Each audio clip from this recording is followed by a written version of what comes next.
Hi everyone, good morning. My name is Catherine Hyatt, or Katie Hyatt. I think you're probably familiar with my name through my assaults on your inbox and getting you to sign up for this webinar or other things. I hope everyone is doing well wherever you're signing in from. So thank you so much for joining us this morning for this webinar on myths in women's financial inclusion. Now, before I get started, I just want to give a quick plug to our annual event, which is coming up next month, less than a month away. So you can find out more information on our website, and I've actually just put the link in the chat box there, but I just wanted to make sure that you were aware of that. So, myths about women's financial inclusion. I'm delighted today to have two fantastic speakers with us. First of all, we have Shelley Spencer. Shelley is the CEO of Strategic Impact Advisors, which is a digital financial services consulting firm. Shelley has supported DFS market developments in Indonesia and the work of USAID advancing both the digital payments portfolio and building women's digital financial inclusion. Now, Jacqueline Berfond is the Manager of Monitoring Evaluation at Women's World Banking. Jacqueline is in charge of developing measurement systems and processes, monitoring program performance, and conducting evaluations of program outcomes. She also headed up Women's World Banking's Gender Performance Initiative to create a framework of gender-based performance indicators and advanced reporting of gender data globally. When we talk about women's financial inclusion and digital financial inclusion, we often hear two things. One, that women are not a segment, and two, that women are more selective customers, or women prefer female agents, or some other broad statement that treats women exactly as a segment. But it's just not possible for 51% of the population, also known as the majority, to be a segment. The sheer diversity of experience and reality colours women's appetite, access, and usage for women's financial inclusion. This webinar is going to look at some of the myths around women's financial inclusion and the frequently changing reality behind them. Good project and service design relies on clear information about users, and this webinar is also going to discuss some existing tools to minimize myths and maximize data. We're going to go through 6 different myths, so Jacqueline and Shelley will take you through 6 different myths, and we'll have a poll with each of them, so look out for that at the start of each myth, and it would be great if you could contribute to it. A little bit of housekeeping. We're going to have a Q&A session at the end, so please do send us your questions in the chat bar and make sure that you send to everyone so that we can sort of see who is sending what. There's going to be a lot of information, so I'll also be sharing some links. Obviously, you can't click into the PowerPoint, so I'll share some links in the chat bar, but I will also share a complete list of the resources that we used in this presentation afterwards. Now, the scope and depth of this community is very wide-ranging in terms of experiences around women's digital financial inclusion. There are going to be some things that you agree with, some things that you don't agree with, and probably some things that you want to add or share to the discussion. Please do tell us in the chat bar. This is a really fantastic opportunity for us to share our experiences and look at how these different myths play out. So without further ado, I'm going to hand over to Jacqueline, and you'll be able to see a poll coming up in the chat box. Great. So myth number 1 is that there is no business case to serve low-income women. So we'd love your feedback on that myth before we dive into the content.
So it looks like the poll has ended.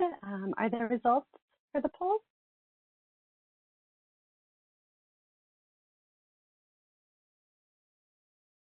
Interesting. So if we can go to the next slide, it looks like the far majority of you felt that this myth was false, and we agreed. So if we just proceed to the next slide. What we have seen, and it seems that most of you agree, is that at one time, while it might have been said that women were unbankable or could only be served by socially oriented financial service providers, this mindset has dramatically shifted. I see it especially with the rise of digital financial services, that DFS providers really do see a huge market opportunity presented by women. Many DFS providers see establishing market share as key to future growth, and low-income women really represent an untapped market or a business opportunity for them. Women's World Banking, as you know, has a network of financial service providers, and we can see this evidence through our network. As we've grown, today we have about 51 financial service providers in 28 countries that are part of our network. We've seen interest from non-traditional players like commercial banks, insurance companies, mobile network operators, and fintechs. And the fact that they're expressing interest in joining our network and joining our mission to serve low-income women is a strong indication in and of itself of their interest in this segment. So one of the key services that we actually offer to our network members is what we call a women's market strategy. And this represents the fact that while providers are very interested in the women's market, they often don't know how to inquire and engage those women. And so these strategies really enable us to go in and look at specific providers and the specific market context they work in, and give them actionable recommendations of how they can engage low-income women. Recently, we've conducted women's market strategies for mobile network operators in Indonesia and Egypt, as well as commercial banks in Nigeria and Tanzania. Further, as you know, Women's World Banking partners directly with financial service providers to develop solutions for low-income women. And we really want to make sure that any solution we develop is commercially viable or sustainable. One of the tools we use is called customer lifetime value. This is a model that enables you to look at the holistic value that a customer brings, not just in the short term, but the entire time that they're a customer of your institution. And what we've seen is that this model and others allow partners to really decide if the solutions they want to invest in will be sustainable in the future. In Bangladesh, one of our partners actually used this model to decide if they were going to roll out a solution for low-income women factory workers that would enable them to engage with mobile financial services. And one other piece I just wanted to note was that sustainability does not always have to mean profitability, especially in the short term. We've worked with public sector banks in India, where they're, of course, mandated to work with the low-income population. And in that case, they were interested in solutions that were sustainable for their operations, not necessarily seeing profit as the main business case for them. So just to kind of close this one, I think business case is not a single concept. We know that it looks different for different providers, different solutions, but we do think that as providers see that value in low-income women, those women will be better served through financial services.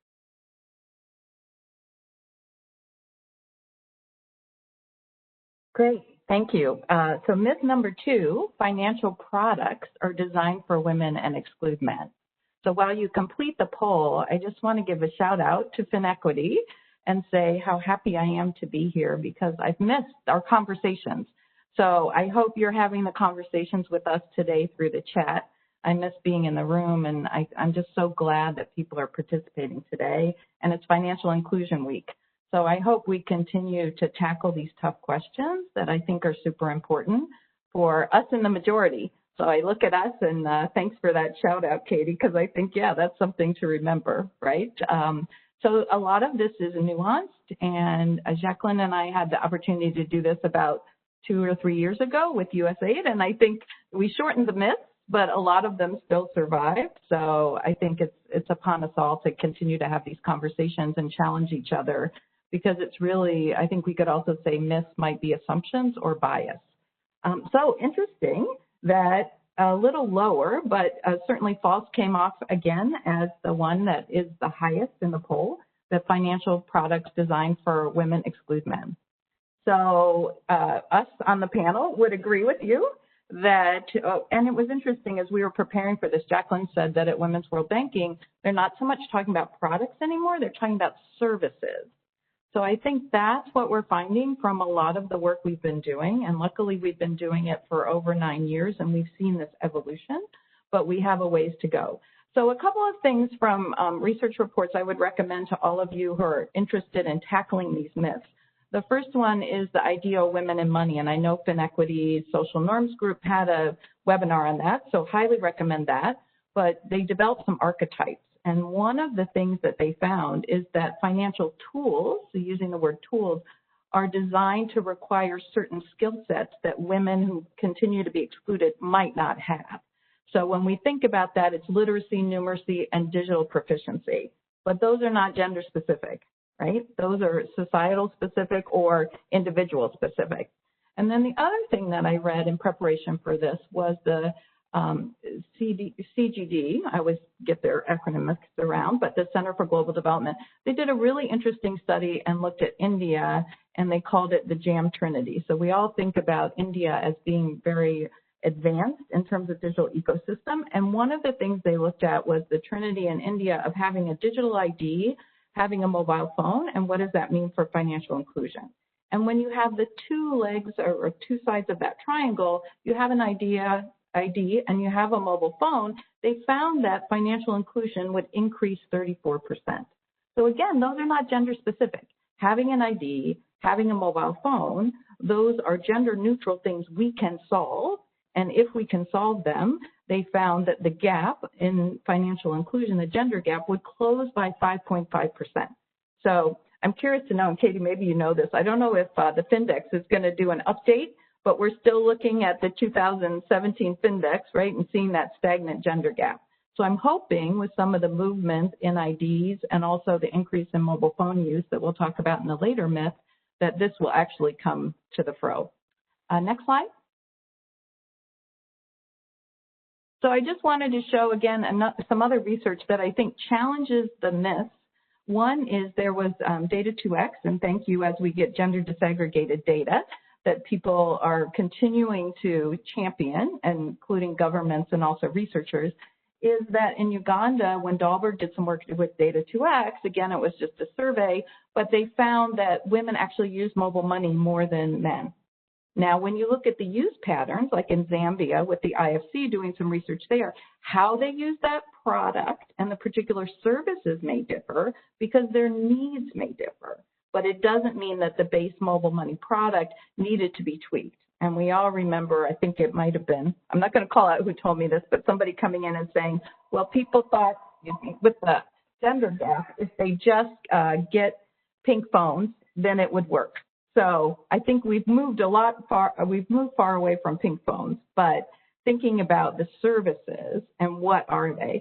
And then the other thing from Data 2X I would recommend is there was a good, Chile has been doing a lot of gender disaggregated data collection, and they looked at the trend with simplified accounts.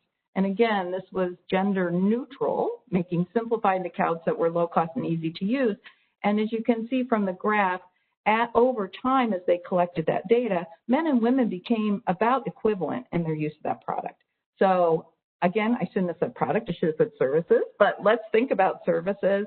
Let's think about how we can work on that because, again, if we think about sustainability, developing a new product is a heavier lift. So thanks for responding and being here. Back to you, Jacqueline. Great. So our third myth is women agents will drive women's use of digital financial services. You should have a poll there.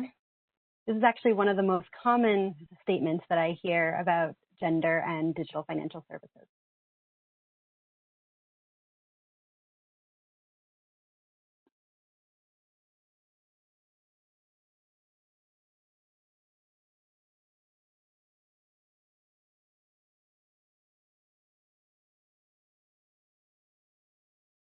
Let's see.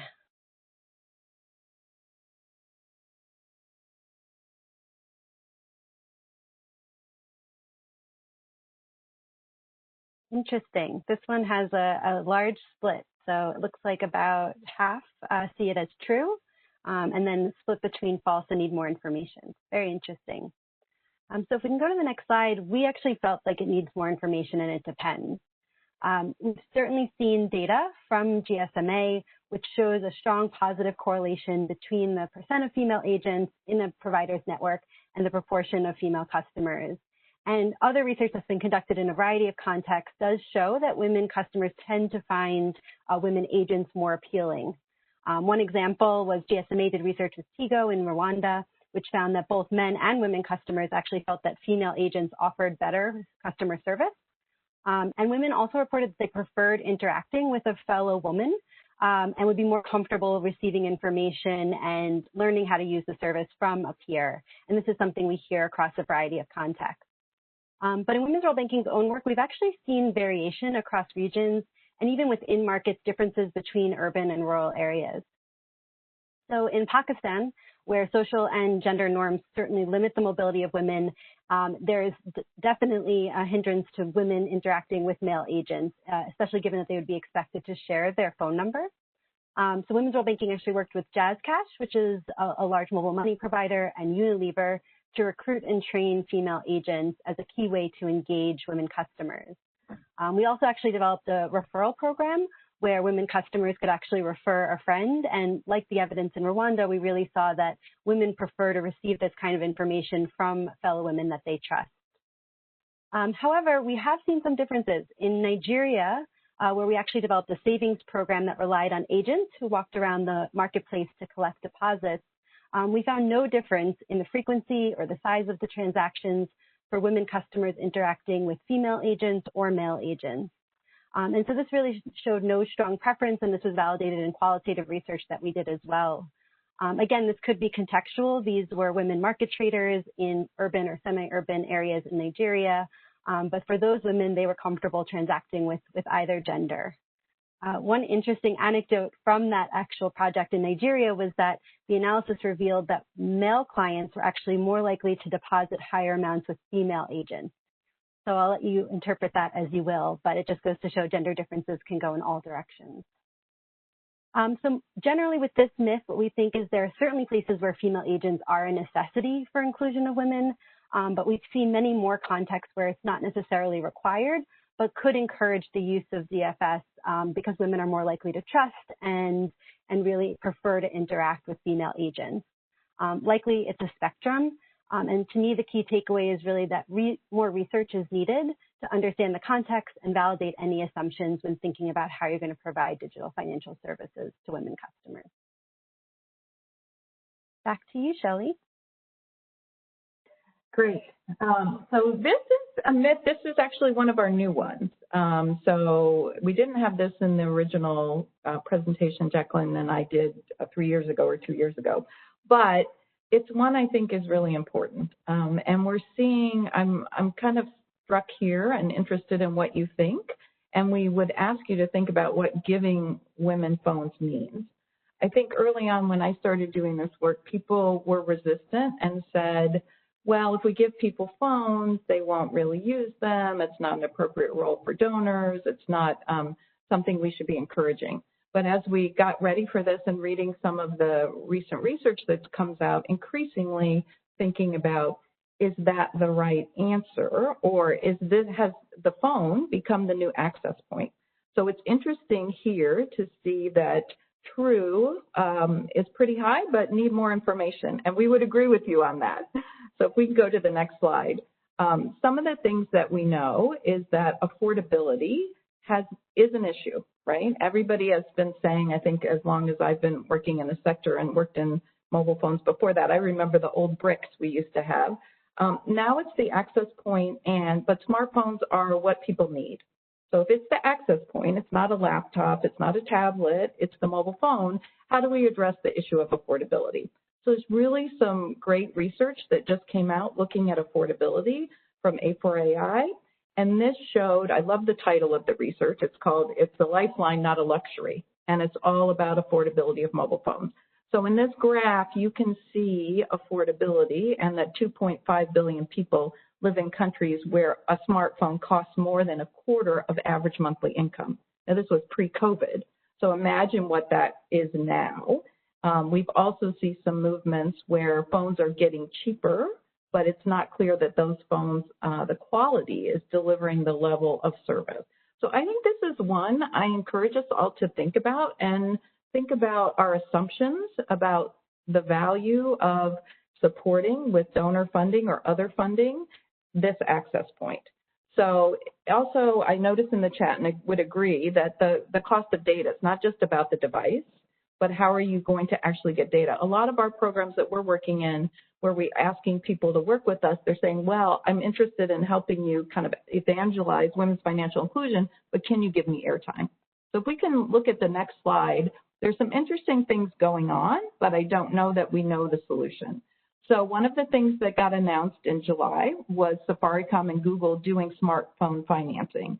So much like we've seen the ability of PayGo with solar systems to do that, we're also seeing that it's possible and starting to happen both with PayGo companies and then with providers to do smartphone financing. Now here in the US, that used to be the norm. You used to be able to get, when you were a new mobile subscriber, $1 for a phone, but you were paying for that with your payment plan.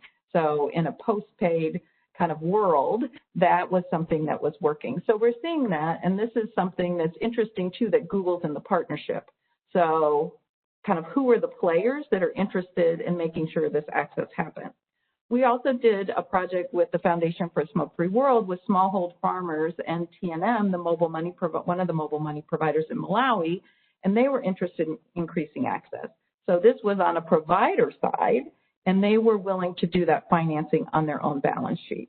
And then I just wanted to point out there's also this movement for cheaper phones. So I hadn't heard about this phone before, but there's a phone, Mara phone, and that is supposed to be the first smartphone built in Africa. And they have a program where you can donate to a farmer. So as I've been thinking about things and COVID and how to help people build resilience, I thought, gee, I wouldn't mind financing myself some phones to some women who don't have access so they can get through this difficult period and have an on-ramp to financial inclusion.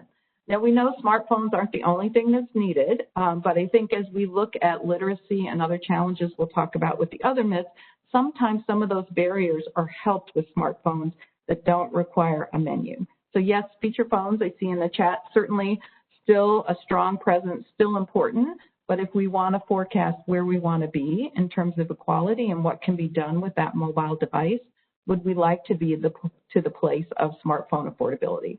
I'm not sure we're going to get there just with private sector.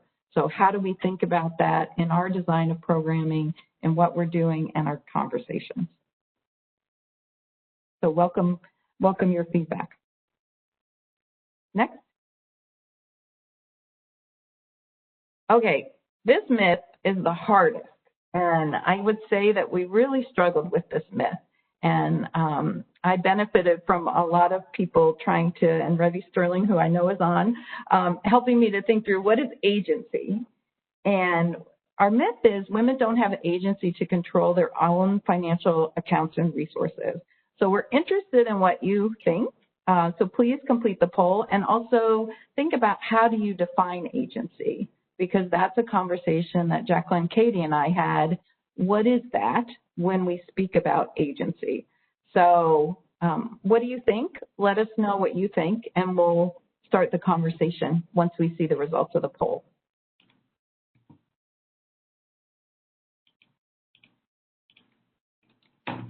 I will say this is an area, as you're completing the poll, if you have data or research, we were struggling to find data or research. So if it's something that you could share in this webinar that others could look at, then that would be great.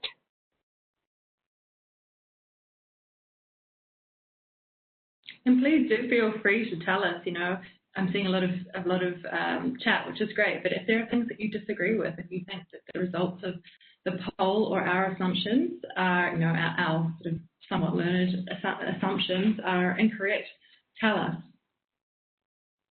Interesting. So I think you landed where Katie and Jacqueline and I did. Need more information. So if we could go to the next slide. And Jacqueline and I are going to share this myth. So the first thing we went to, which is something that we've all been quoting for years, right, is the Surrey Jack research. which says if women have access to mobile money and they did it with agent density, that they have more likelihood to save in household consumption and can rise out of poverty. But that's one study, and I'm surprised we don't have more. And I think the methodology, although it could be corrected, was on agent density. So we just don't have a lot of data. Now, I know FinEquity, and I was thinking this morning, the working groups are so well aligned at FinEquity because we have the social norms working group, we have the data group, and then Katie leads the technology group. But all of those things interface. So I always know that I come at it with some brashness of give people phones and let's figure it out, and this would be something we do, and it's important. And then the cautionary tales of, well, we have to be careful, which I'm good to be cautioned on. Are we creating gender-based violence? What does that mean for household dynamics? How do we think about all that? So I would say how we define agency is that a woman is not allowed to control it. Is one definition of agency. Another that we've been thinking about more in some of our work is it giving women information to make a decision? Is that agency? Informed decision making. And that's different than social norms. But we want to be, aware that in some environments and in some locations, the mobile phone or access to financial services can be seen as a threat. And how do we tackle that? So we don't want to, again, kind of our myth busting is it depends. And how do we tackle that when we want to advance global goals of women's financial inclusion? We want them to have agency. We want this to be an easy answer. I want it to be a yes, but how do we get there and make sure that we do it in a responsible way? So with that, we can go to the next slide. And I'm going to ask Jacqueline to talk about how Women's World Banking thinks about it in a minute, but I also wanted to point out some research that we did with IFC in Uganda, and it was with a Pago company, and we were looking at women's interest in a financial product that was not related to solar, but a loan. And so we did some quantitative and qualitative research, again, with a sample set, and we looked at agency, and I was thrilled when we got the answers back. And women felt they had decision-making authority, if that's how we're defining agency. One, they were interested in having their own loans in their own name. And two, we looked at it across age groups and across different marital statuses, and they all felt they had agency. Now, sometimes, and we were talking about this, sometimes they involve the household in that decision-making, as we all do, right? And so it was a common decision-making. But that doesn't mean that she didn't have agency. So I was not expecting this would come back, and I was really excited to see this. And then I know, Jacqueline, you do a particular framework that you look at with providers. Yeah, thanks, Shelley. I couldn't agree more. I think, here it really is that we need more information. When we've looked at the literature that's out there, the rigorous evidence on women's economic empowerment, it really is limited. And occasionally we'll see data around financial decision-making, but that's really the extent to which this has been investigated. And so Women's World Banking, we've actually been building out our approach to measuring outcomes specifically around women's economic empowerment. We use a framework that's been adapted from Marty Chen and really seek to understand change across 4 dimensions, which you see up here. And the material change, which I think is the bulk of the current research, really looks at the change in economic resources. But what we really want to dig a little bit deeper on are these other 3 dimensions. So cognitive change, how have women's knowledge and skills been enhanced, perceptual change, women's self-confidence and perceived security and financial security, and of course, relational change, that intra-household bargaining power, decision-making, and control over those resources. Obviously, this is the most challenging, but we really do feel like we want to explore those linkages. And so we've actually started a series of research studies which will specifically study this. It takes time. We just launched our first baseline around a savings initiative in India, and we'll be measuring change that the women experience over a 1-year period. But I think this is where we as a community really need to continue to invest and parse through these linkages. One thing that's occurred to me is when we talk about agency or economic empowerment and financial inclusion, it's bidirectional. You can think about how the social norms or gender norms actually affect women's ability to access financial services or digital financial services specifically. And then on the flip side, you can think about how deeper financial inclusion could affect women's agency or economic empowerment. And so we really want to parse through this, and the only way to do that is to really get additional evidence and information, which is what we hope to do. Great. So I think that our next myth, our last myth actually, is one that we'd like to hear your perspective on. This is that government-to-person transfers are an effective way to bring women into the formal financial system. And this is something that, we did highlight in our presentation a year and a half ago, but has really come to the forefront, I think, with COVID. So while we're waiting for the poll results to come in, just to share a few statistics, since the outbreak of COVID-19, at least 200 countries and territories have initiated or modified over 1,000 social protection programs.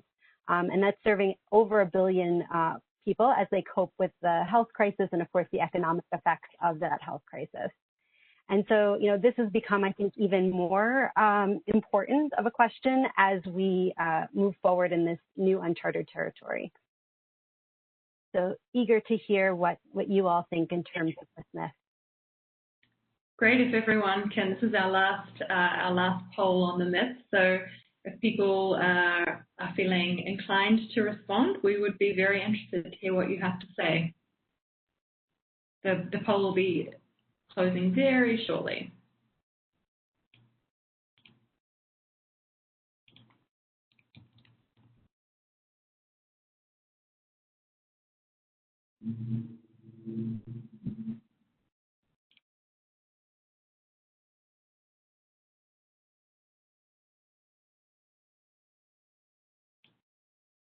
Just waiting for this. Here we go. Interesting. So it does look like more than half of you saw this as true, but there is a good chunk of people who think that we need more information. And I think where we landed was also on the need for more information, and that it really does depend. So what we've seen is, as G2P programs have kind of transitioned from cash to digital payments into accounts, we are seeing huge numbers of low-income populations, especially women, really accessing financial accounts for the first time. However, and this is a big however, while we see this increase in the number of accounts, we know that these accounts are largely remaining dormant outside of the withdrawal of payments.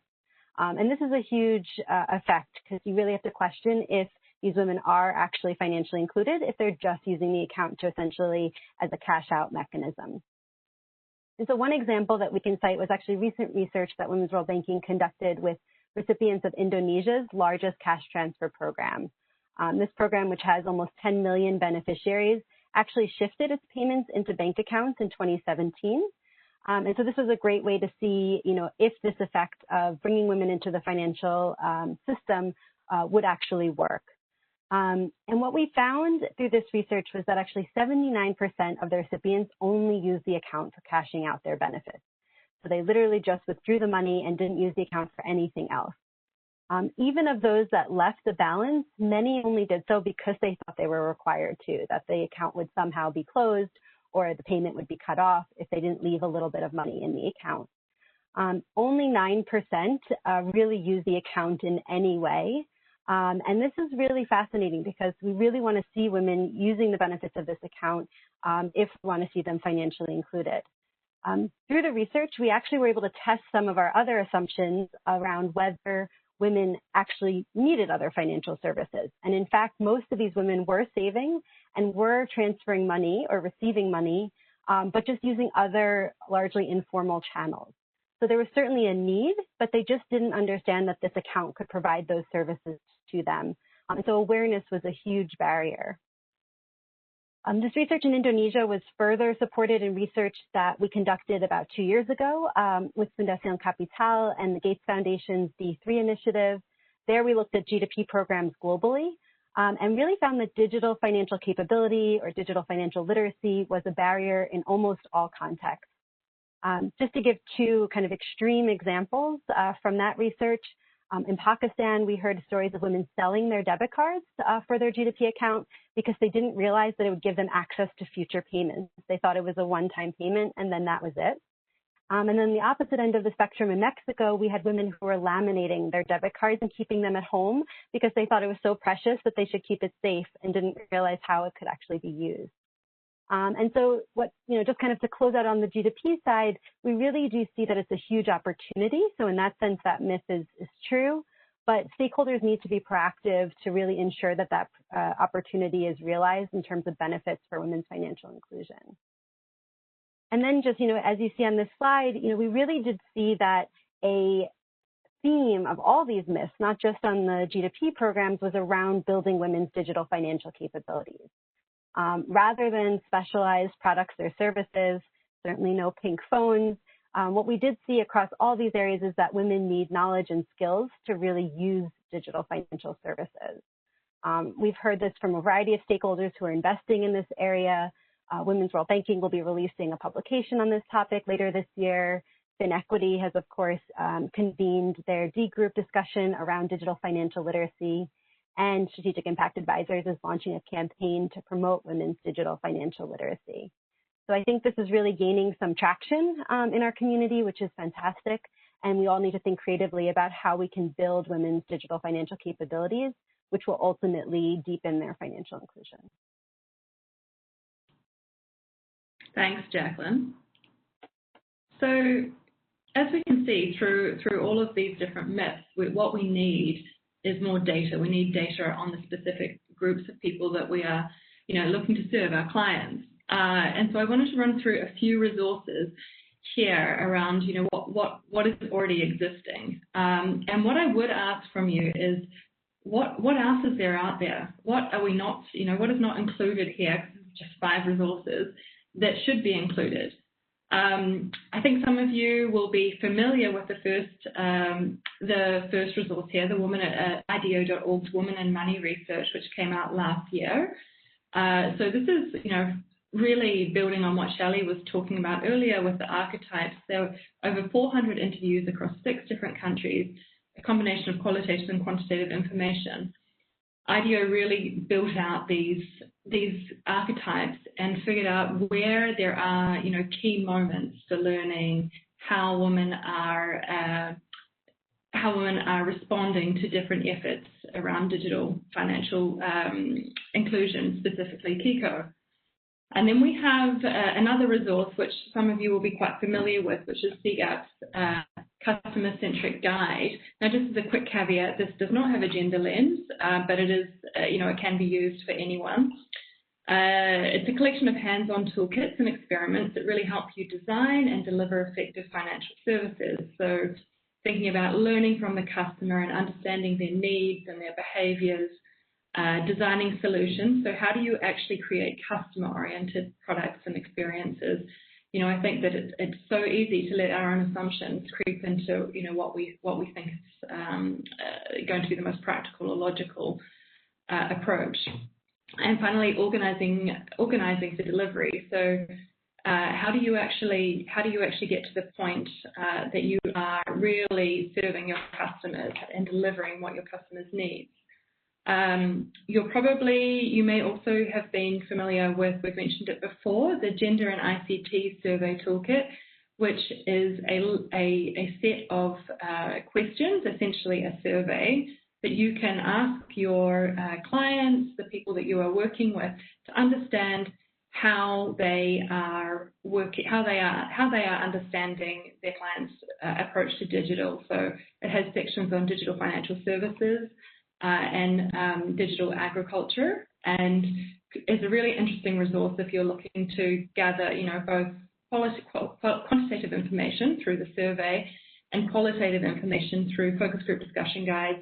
And I think there's also a digital competency test there, so you can actually understand, what, through a hands-on intervention with an individual user, what they can and cannot do on their phone, and how to sort of understand from that what you should be focusing on and what you shouldn't be focusing on. I also want to mention the D3 criteria, which is something that came out of Gates Foundation. Now, I want to say this was this year. It could have been last year. Time is very amorphous right now, but it certainly came out recently, and that really focuses on 3 core principles for advancing women's financial inclusion and economic empowerment. And that's digitize, direct, and design.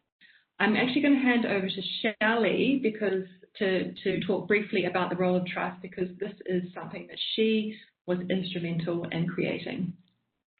Thanks, Katie. Yeah, this is actually, we did a webinar with Inequity when we could be in the same room together, I think maybe a year or so ago. And so I would encourage people to do that. We looked at trust because we do see, and I see in the chat people agree, that this can be a barrier. So whether it's the services, whether it's who the agent is, whether it's a concern that the mobile device can't be secured, all of those kinds of things. But what the paper really does is it proposes a framework to look at this and to test it, and some trust levers. So we had hoped that people would take that model and maybe apply it to their work and then come back and give us some data. We haven't seen that. So if anybody gets excited about trust, I would encourage you to read it and see what you think about that model. We identified 5 trust triggers, including agents, including having a trusted peer, those things. And we were really asking the question, how could we see this along the technology adoption curve? So we'd welcome anybody to take that on and to have a separate session about what you found. But I'm very encouraged to see everybody speaking in the chat and all the good work that's being done. So I'm hoping that that framework could contribute as well. Fantastic, thank you. And I've just added all of those resources to the chat. I will certainly send them out afterwards. Apologies for the nightmarish spacing. I'm not quite sure how that happened.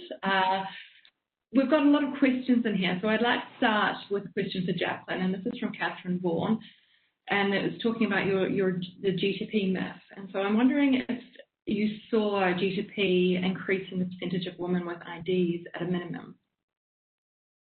Well, I think it's interesting because it does, depending on the KYC requirements to open the account, it does bring women into the, give women resources there. I don't know specifically in Indonesia if it increased their access to IDs, but what I would say is it does kind of give them a formal footprint where they now have a formal account and can access other services as well. I tend to think the ID comes before the account. That they need the account in order to open, they need the ID in order to open the account. But I don't think it's necessarily the fact that it did enhance their ability to get IDs per se. Thank you, thank you. Shelley, I want to hand this question to you, and this is an interesting question. It's from Jeremiah Grossman at the Gates Foundation. So, what types of financial tools or services do low-income women want or need? And do the formal options meet these needs better than existing informal options? I mean, I feel like this could be a myth in itself. Yeah, so Jeremiah, I'm going to challenge you on putting women into one bucket.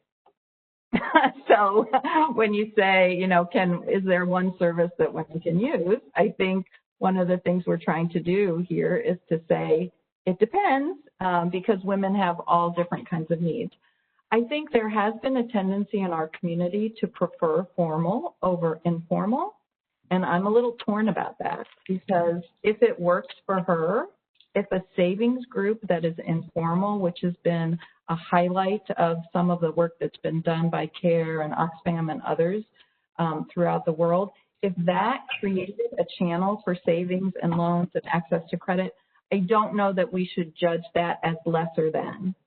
I think what happens is if you're outside the formal, are you missing other opportunities? So I think we have to be careful about that. I think for some women, being in the formal sector is incredibly valuable. If we think about access to credit or some of the digital credit products that are coming, pros and cons on that certainly at this point in time. But we look at that being a visibility issue and giving you more options, as opposed to it's my savings group in my community. However, I think we have to be very careful, and my colleagues in social norms and elsewhere remind me all the time, right, it depends. So I would say ideally a goal, but even Jacqueline just talking about G2P, right, if women are just using it to cash out and we have high dormancy, as I think is also true in India, why is that? And if there's a mismatch of the service to what they need, don't use it. I think empowerment is saying no to that because it doesn't meet my needs. So I would say, yes, a goal, but let's be careful about making sure we're responsive and about what people want and how they can find that need get met. And if I could just build on that, Shelley, I completely agree. And I think, it depends is the answer.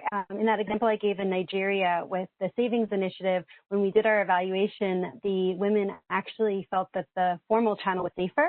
They'd been using informal savings collectors called AJOs in Nigeria, and they felt they had stories of the AJOs running away with their money or them not knowing when they were going to come back. And so they actually felt that the name brand of the bank actually fostered trust. So I do agree it's completely about trust. And how do formal financial services build that trust? And in some cases, not all, they can provide a more secure alternative. And then just on the G2P side, I think, Jeremiah's point about the value proposition is so huge. And that's why we really wanted to understand not just how these women recipients in Indonesia were using their accounts that they received their payments into, but what other financial services they were using. And we actually saw that many of them were using informal money transfer services, which can meet a need, but can also be quite expensive. And literally sending cash with someone to the rural areas is not always the most efficient or cost-effective mechanism. And so if they could do that more efficiently through their account, that's great if that value proposition is there. If not, I think we need to rethink the service that we're offering. Fantastic. Thanks for those answers. I now have a question from Wes Wasson, which has just disappeared from me. 1 second. Okay.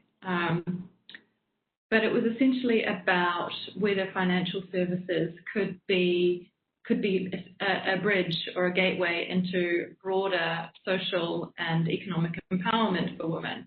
I'm scrolling through this list of questions. Every time someone adds a new comment, it automatically goes to the bottom. I'm wondering if either of you have any comments on that. Have you seen any data that indicates whether mobile phone ownership of women in a given region can serve as a proxy for broader women's economic and social empowerment? Any takers on this? I have not seen that data. I also think mobile phone ownership is a bit tricky because is it her personal ownership? Is it family ownership, a shared phone? So I think we'd need to understand what her level or involvement in the ownership is. I don't know if I've seen anything that would say it's a proxy. I guess what I would be interested in is it correlated with her economic and social empowerment? But I've not seen any data that actually demonstrates that. I will say as part of our outcomes research, we always ask a series of questions around women's phone ownership. And so we'll seek to understand that linkage, but we don't have that data yet. Shelley, I would just add something there as soon as I put the mic.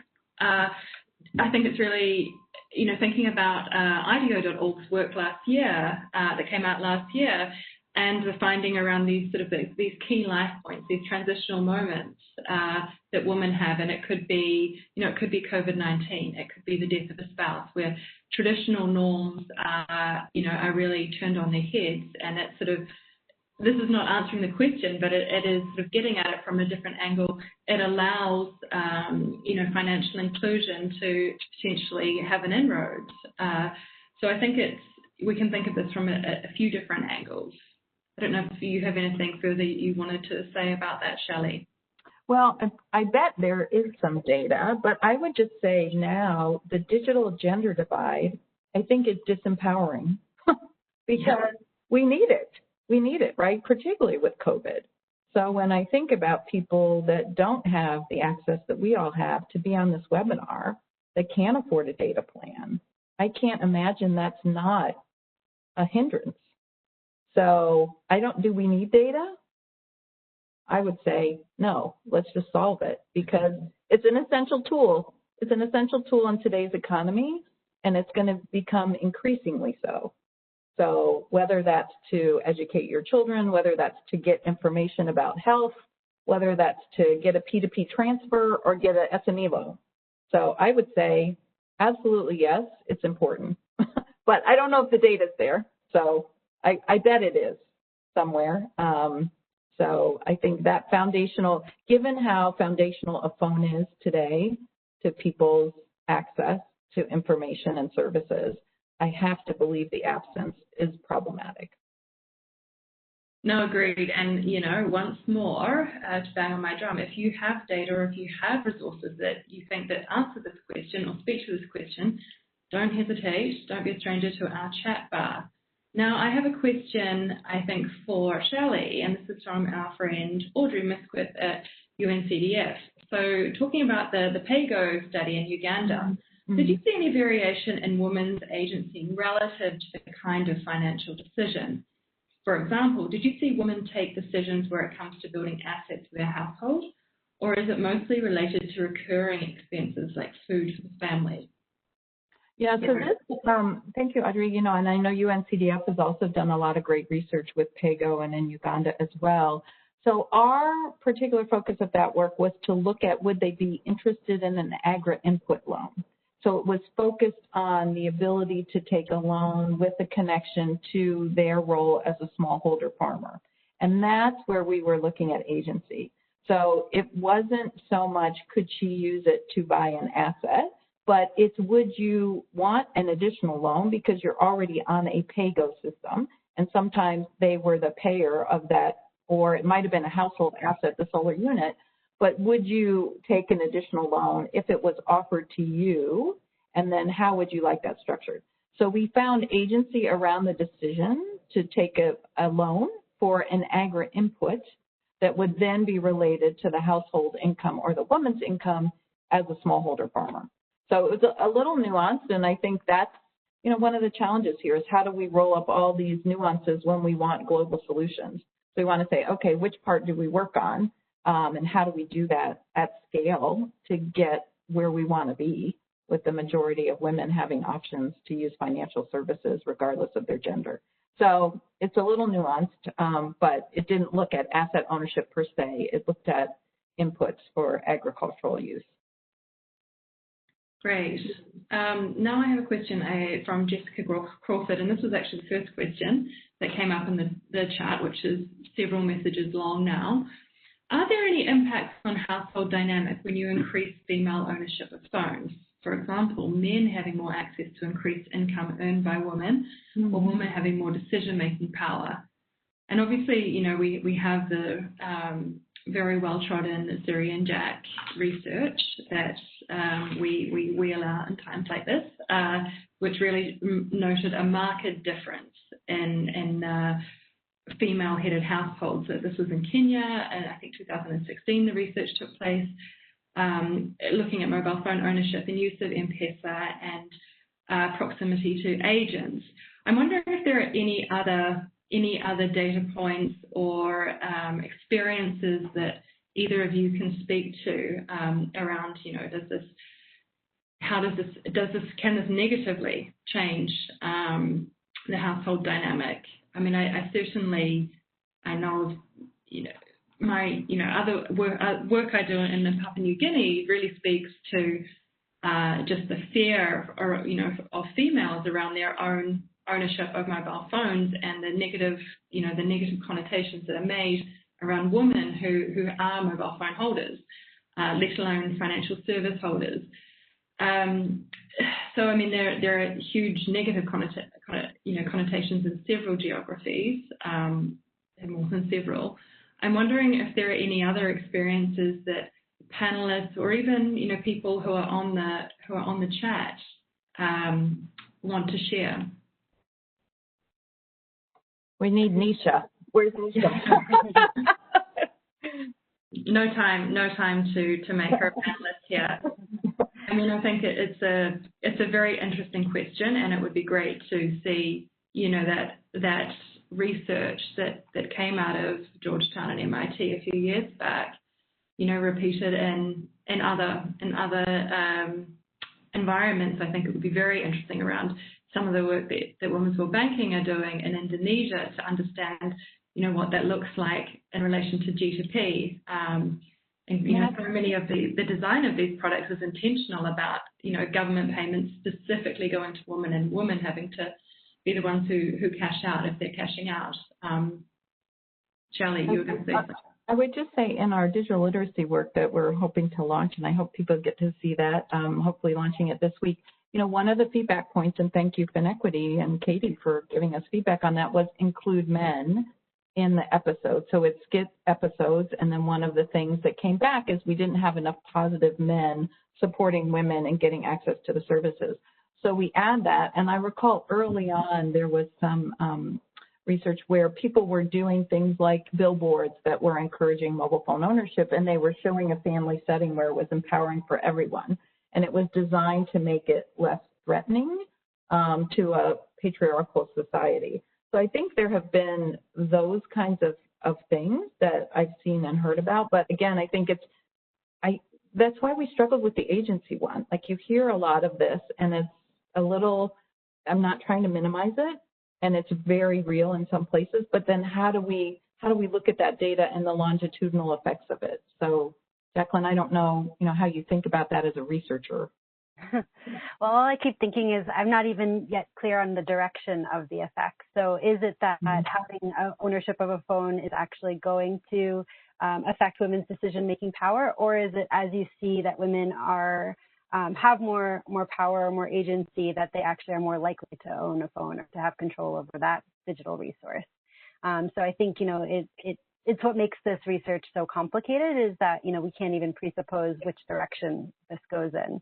I also think, at some point it's become so intertwined, the ownership of the phone and the access to the mobile account. Are there different dynamics there? So is it about owning a phone, or is it having access to mobile money, or is it about having access to a mobile-based account? I think we need to parse through all those dynamics as well. And unfortunately, we don't have the data. I do see some exciting research that might be coming out of GSMA Connected Women, which would be great. But I think we'd all love to see just a little bit more data to really parse through those issues. Yeah, and I think that, really qualitative data is our ally here. There's only so far that quant can take us when we're talking about questions of agency. So that's great news if that is happening, coming out of the GSMA. So finally, I'm handing back over to Shelley. It's our final slide. That's a great quote and some thinking. Yeah. So we just couldn't have this without a shout out to the notorious RBG, who was a pioneer in myth busting. So as we were preparing for this, I came up in law school at a time where 50% of my class was women. She did not have that experience and spent her life kind of tackling these myths and creating a framework to think about how we have equal access. So whether it was challenging gender roles for men when she litigated for the ACLU, and then being able to get equal access to benefits like women, or whether it was getting women and issuing a decision as Supreme Court Justice for VMI to allow women to be admitted if they wanted to be educated at a military academy. So we stand on our shoulders, we ride on the shoulders of those before us, and I hope we continue to have these really important conversations and the work. So I end with gratitude to her and to all of you for being a part of this. Thanks, Katie. Thank you. Now, we've got a final poll that I'm hoping that you can all fill out, which is just to let us know what, how you felt about this and, what you would like to see more of. So you'll see that polling come up on the right-hand side. Obviously, as I said, all of this webinar is going to be recorded. So you can, listen to it at the end of the day because it's just so great. No, you can share. You can. I will be pulling out all of the links from the research that took place, that was part of the presentation, and I'll be sharing also the links and the sound bites that you shared, and summarizing the chat. So there will be a bunch of follow up from this. But in the meantime, I wish you all a very happy Tuesday morning, afternoon, or evening, depending on where you are. And thanks so much for chiming in. And special thanks to Shelley Spencer and Jacqueline Buffon for their time in preparing and presenting this. Thanks so much. Thanks, Anna. Thank you.